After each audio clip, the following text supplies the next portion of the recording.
I thank the member for his point. I move to question number 5 in the name of Jacinda Ardern. Speaker, my question to the Minister of Social Development. Does she stand by all her statements on Tuesday, 26 February 2013, in relation to her welfare reform program? Honourable Paula Bennett. Mr. Speaker, yes.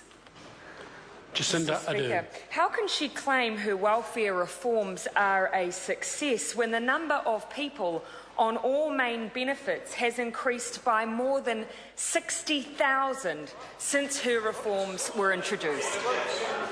Honourable Paula Bennett. Mr. Speaker, as I said on Tuesday, I don't think anyone's surprised that benefits have gone up when we were faced with the worst global recession, and quite frankly we should have a system that is there to support those that need it most. But as I also pointed out, that since those reforms have come in, and in the last 2 years we've actually seen benefit numbers going down for those on the unemployment benefit, and considerably down, I think, which is significant for those youth that are on the unemployment benefit.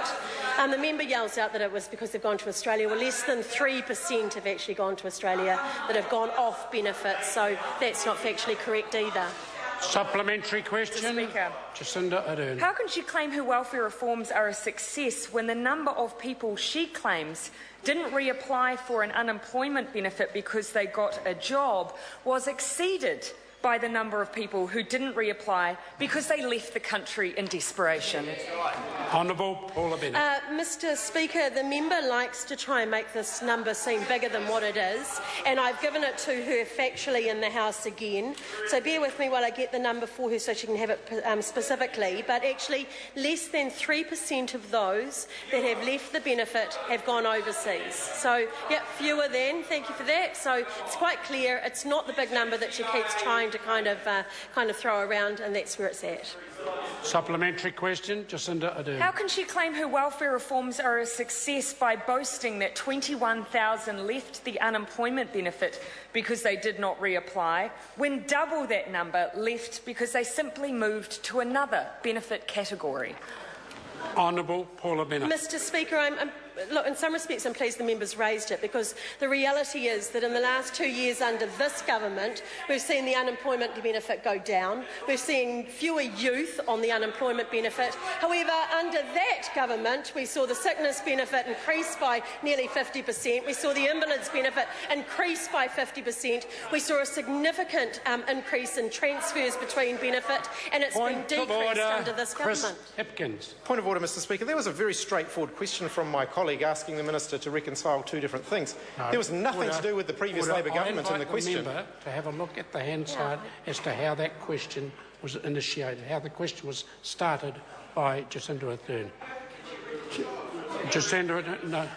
Mr. Speaker, how can she claim her welfare reforms are a success by boasting that 5,100 people have left the sickness benefit since her reforms, but in that same period another 7,684 went on, meaning the figures are worse now than when she started?